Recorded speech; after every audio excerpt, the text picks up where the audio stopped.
جیسا کہ درود پاک کا بھی ذکر ہوا تو ایک اور پہلو میرے ذہن میں آیا، اور جیسا کہ بٹ صاحب آپ نے بھی ایک وہ واقعہ بتایا دوسروں سے دعا کرنے کے کانسیپٹ کے حوالے سے، تو کیا دوسروں سے دعا کروانی چاہیے؟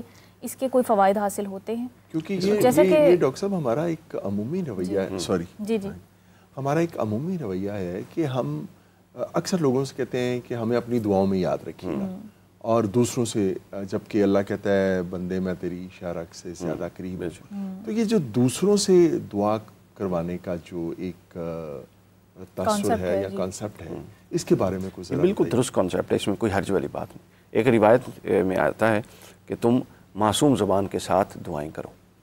تو معصوم زبان سے کیسے کریں، ہم تو گناہ گار ہیں۔ تو رسول اللہ نے فرمایا جب تم دوسرے کے لیے دعا کرو گے تو اس کے حق میں تمہاری زبان معصوم ہوگی، وہ تو گناہ اس نے خود کی، تو لہٰذا دوسروں کے لیے دعا کرو اولاً، تو ثانیاً اپنے لیے کرو، اللہ تعالیٰ تمہارے لیے بھی تمہاری دعائیں بھی قبول کرے گا۔ ابھی علامہ صاحب نے وہ روایت بھی پڑھی، تو لہٰذا ایک تو ہے آپ عام دوستوں سے چلتے پھرتے یار میرے لیے دعا کرنا، ایک ہے پھر آپ ایسے لوگ جن کے بارے میں آپ کا یہ اعتقاد ہے کہ یہ اللہ کے قریب ہیں، مجھ سے زیادہ نیک متقی صالح ہیں، ان میں پہلا درجہ آپ کے ماں باپ کا آتا ہے۔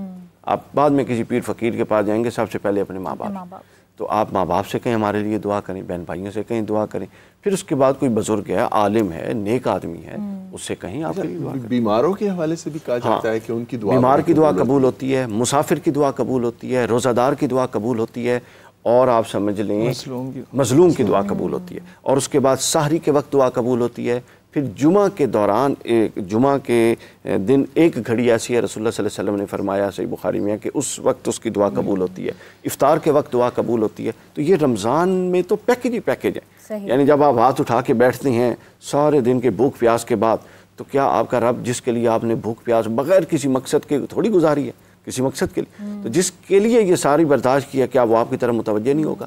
دعا میں ایک بٹ صاحب راز ہے، لفظ دعا، دعا کا مطلب کیا ہے ہم سب جانتے ہیں، بتائیے، پکارنا۔ سر آپ پکار اس کو تو رہے ہیں کہ وہ آئے، اور خود جانے کے لیے آمادہ نہیں ہے، تو یہ کیسی پکار ہوئی؟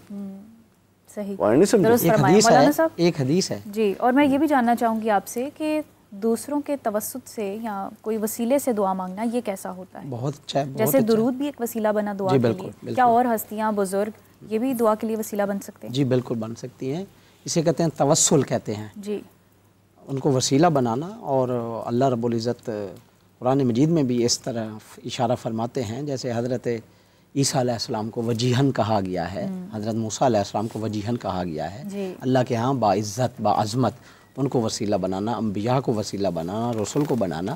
اور خصوصاً میرے ایک ذہن میں حدیث آ رہی تھی کہ دعا الوالد للولد کدعاء النبی للامت، والد کی دعا بیٹے کے حق میں ایسے ہے جیسے نبی کی دعا امت کے لیے ہوتی ہے۔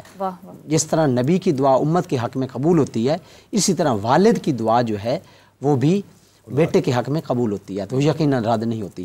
یا ایھا الذین آمنوا اتقوا اللہ وابتغوا الیہ الوسیلہ، اے صاحبان ایمان تقوی اختیار کرو اور اللہ کی بارگاہ تک پہنچنے کے لیے وسیلہ تلاش کرو۔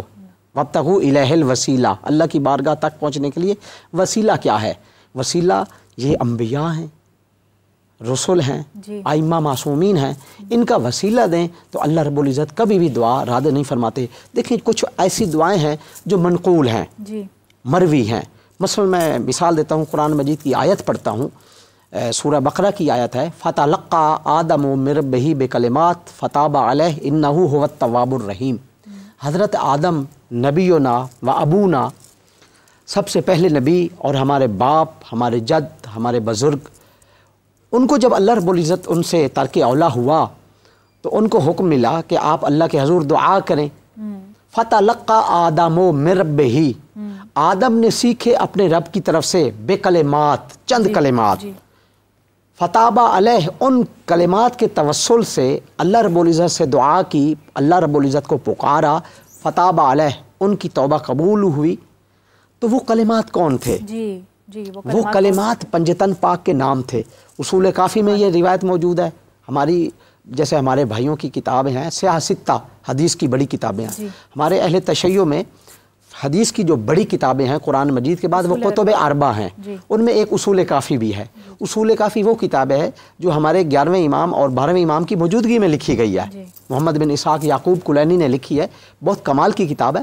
تو اس میں یہ باقاعدہ درج ہے اصول کافی میں کہ یہ جو معصومین علیہم الصلاۃ والسلام کا جو وسیلہ ہے نا، یہ اس میں اصول کافی میں ہے اللہم بجاہ محمد و علی و فاطمہ والحسن والحسین. تو اللہ رب العزت نے وہ کلمات حضرت آدم علیہ الصلاۃ والسلام کو القاء کیے ان پنجتن پاک کے نام. ان پنجتن پاک کے نام سے اللہ رب العزت سے دعا کی حضرت آدم علیہ الصلاۃ والسلام نے، تو ان کی دعا مستجاب ہوئی، قبول ہوئی. الحمدللہ 2018 میں اللہ رب العزت نے مجھے شرف بخشا، میں ایران بھی گیا. امام رضا علیہ السلام کا روضہ ہے، 8ویں امام علی رضا علیہ السلام کا، اور قم المقدس میں ان کی بہن فاطمہ قم معصومہ قم کا روضہ ہے.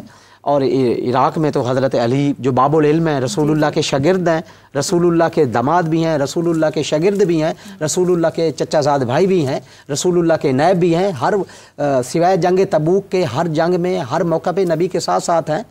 توجہ فرما رہے ہیں، نبی کی زبان چوس چوس کے پرورش پائی ہے.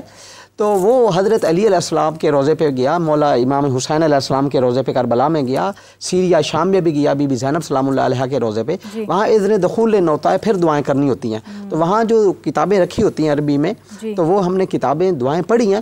کوئی ایسی دعا نہیں ہے جس میں اہل بیت کا وسیلہ نہ دیا گیا ہو. کیا بات. پھر ان پنجتن پاک کا، 12 ائمہ کا، انبیاء کا، رسول کا وسیلہ دیا گیا ہے. اس وسیلے کی وجہ سے دعائیں شرف قبولیت کی منزل تک پہنچتی ہیں. آپ کی بات کو میں آگے بڑھاؤں گی. ڈاکٹر صاحب، میں آپ سے یہ جاننا چاہوں گی اہل بیت اور ائمہ معصومین اور انبیاء کرام کے علاوہ اور کن کن جو ہے وہ ہستیوں کے ہم وسیلے جو ہیں وہ دعا میں شامل کر سکتے ہیں؟ لیکن اس سے پہلے کال ہے، ہم کالر کا سوال بھی ایڈ کرتے ہیں. جی السلام علیکم، کہاں سے ہیں؟ ہیلو، السلام علیکم. میں ثنا بات کر رہی ہوں اسلام آباد سے. میرا سوال یہ ہے کہ کہا جاتا ہے کہ اللہ تعالیٰ جو ہیں انسان پہ ضرورت سے زیادہ مشکلات نہیں ڈالتے، جتنی اس کی برداشت ہو اتنی ہی ڈالتے. لیکن اکثر دیکھا گیا ہے کہ انسان بہت زیادہ اب مایوس ہو جاتا ہے کہ شاید اس کی برداشت سے زیادہ اس کو تکلیف دی جاتی ہے. تو میرا سوال یہ ہے کہ اللہ تعالیٰ اس وقت پہ اس انسان کی مدد کیوں نہیں کرتے؟ جی انسان کو سوسائڈل تھاٹس بھی آ رہی ہوتی ہیں اس ٹائم پہ. جی ثنا، شکریہ. ڈاکٹر صاحب. جی بسم اللہ الرحمن الرحیم. دیکھیے، اللہ تعالیٰ نے اس دنیا کو اس ایسے پیٹرن پر خلق کیا ہے کہ اس میں سے کوئی آزمائش سے بچ نہیں سکتا. سورہ بقرہ کے اندر ہے وَلَنَبْلُوَنَّكُمْ بِشَيْءٍ مِّنَ الْخَوْفِ، میں آزماؤں گا تم کو 4 چیزیں بتائیں خوف کے ساتھ. خوف کی کئی صورتیں، مال کا خوف، جان کا خوف، اولاد کا خوف، عزت آبرو. وَلَنَبْلُوَنَّكُمْ بِشَيْءٍ مِّنَ الْخَوْفِ وَالْجُوعِ، اور بھوک کے ساتھ، تنگ دستی کا خوف. وَنَقْصٍ مِّنَ الْأَمْوَالِ، مال کے نقصان کا خوف. وَالْأَنفُسِ، اور جان کے نقصان کا خوف. یہ 4 قسمیں اللہ نے بتائیں.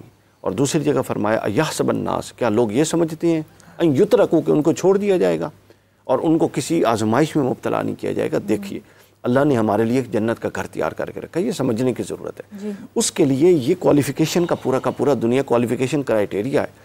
آپ کو مشکلات میں ڈال کے اللہ یہ دیکھ رہا ہے کہ یہ اس مشکلات پر رد عمل کیا دیتا ہے، اور آپ کا رد عمل طے کرے گا کہ آپ نے جنت میں جانا ہے یا نہیں. اور اگر جنت میں جانا ہے تو پھر جنت میں کس مقام پر جانا ہے. جنت مہذب لوگوں کا گھر ہے. مشکلات کے بعد آپ کا رویہ اگر تہذیب یافتہ لوگوں والا ہوگا، صبر والا، استقامت والا، انتقام والا نہیں ہوگا، رد عمل والا نہیں ہوگا، تو یہ مہذب لوگ اللہ کو جنت کے لیے چاہیے.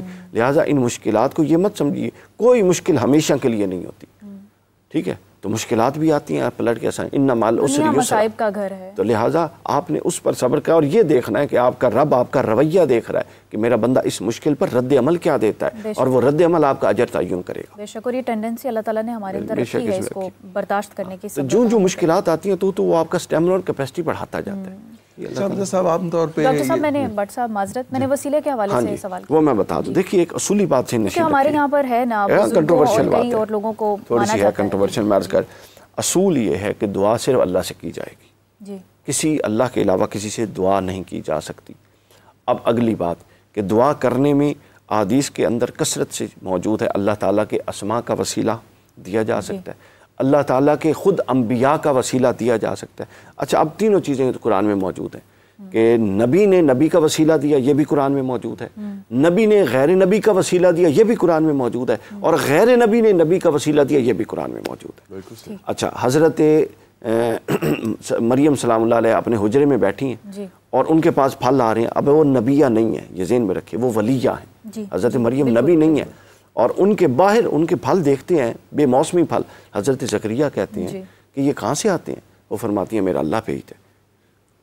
اب اللہ کا نبی اتنا متاثر، ان کا اتنی اللہ کے قریب ہے. اب وہ وہی دیکھیں نا، لیکن انہوں نے یہ نہیں سوچا، انہوں نے کہا کوئی بھی قربت والا ہے تو اس سے فیض لیا جائے. باہر آ کے دعا رب حب لی من لدنک ذریۃ طیبہ انک، باہر آ کے دعا کر رہے ہیں یہ تصور رکھتے ہوئے کہ یہ اس ولی کے حجرے کے پاس کھڑا ہو کے میں دعا کر رہا ہوں. اللہ نے قبول بھی کر لی. حالانکہ کیا نبی کی ویسے قبول نہیں ہوتے؟ پھر دوسرا، نبی نے غیر نبی نے نبی کو بھی وسیلہ کیا. مثلا حضرت یعقوب علیہ السلام نابینا ہو گئے، حضرت یوسف علیہ السلام نے وہاں سے اپنی قمیض بھیجی. قرآن میں اذهبوا بقمیصی ھذا، میری یہ قمیض لے جاؤ، فالقوہ ان کے چہرے پر لگاؤ. ٹھیک ہے، تو اللہ تعالیٰ ان کی بینائی، اللہ نے بینائی لوٹا دی. تو لہٰذا اصول واضح رہے کہ ان تمام چیزوں میں تاثیر پیدا کرنے والا اللہ ہے. اس کے علاوہ وسیلہ بندوں کا ہو، نیک کا ہو، صالحین کا ہو، اہل بیت اطہار کا اولا، پھر صحابہ کرام کا، پھر ائمہ تابعین، نیک صالحین، جس کے بارے میں آپ جو لوگ جو ہے وہ گڑ گڑانے لگ جاتے ہیں کہ ہم نے تو فلاں بزرگ سے ہی لینا ہے، آپ ہی دیں گے. نہیں، یہ کوئی تصور نہیں. اللہ کے علاوہ کوئی دے نہیں سکتا. سمجھ آئیے، اللہ کے علاوہ نہ کسی سے مانگا جا سکتا ہے، نہ اللہ کے علاوہ کوئی دے سکتا ہے. اصلاً حقیقتاً صرف اللہ حاجت روا ہے اور صرف اللہ مشکل کشا ہے. اس کے بعد اللہ کی عطا سے سب دیتے ہیں. صحیح بخاری میں حضور کے لیے حضور نے فرمایا انما انا قاسم واللہ یؤتی، عطا اللہ کرتا ہے، میں بانٹتا ہوں لوگوں. تو اس تصور کے تحت آپ وسیلہ بالکل کر سکتے ہیں، لیکن براہ راست مانگنا اپنے اللہ سے ہوتا ہے. جی یہاں پر کال ہے ہمارے ساتھ، کالر ہیں. جی السلام علیکم، کون ہے، کہاں سے بات کر رہے ہیں؟ جی وعلیکم السلام، عدیلہ کاظمی چکوال سے. جی عدیلہ. جی میرا کوشچن ہے کہ جیسے کہ رمضان میں بالخصوص بتایا جاتا ہے جیسے دعا جوشن کبیر اور دعا جوشن صغیر ہے. جی اس کے بارے میں بتایا جاتا ہے کہ اگر رمضان میں آپ اس کو 3 دفعہ یا 2 دفعہ پڑھیں بالخصوص تو اللہ تعالیٰ آپ کے اوپر جہنم کی آگ حرام کر دیتے ہیں. تو بیسیکلی یہ پھر جو لکھنے والے ہیں، جو بکس وغیرہ میں یہ لکھتے ہیں، یہ سب سے پہلے تو ان لوگوں پر اس چیز کا بتایا جائے کہ جی اگر اس طرح کا ذکر ہے یا دعاؤں کو پڑھنے سے اگر آپ لوگ اس طرح ساتھ لکھ رہے ہیں کہ جی عمل ساتھ نہیں بتا رہے کہ حقوق العباد کی بھی بات ہو رہی ہے، تو یہ ان کو چاہیے کہ یہ اس چیز کو کلیئر کریں. جی ٹھیک ہے عدیلہ.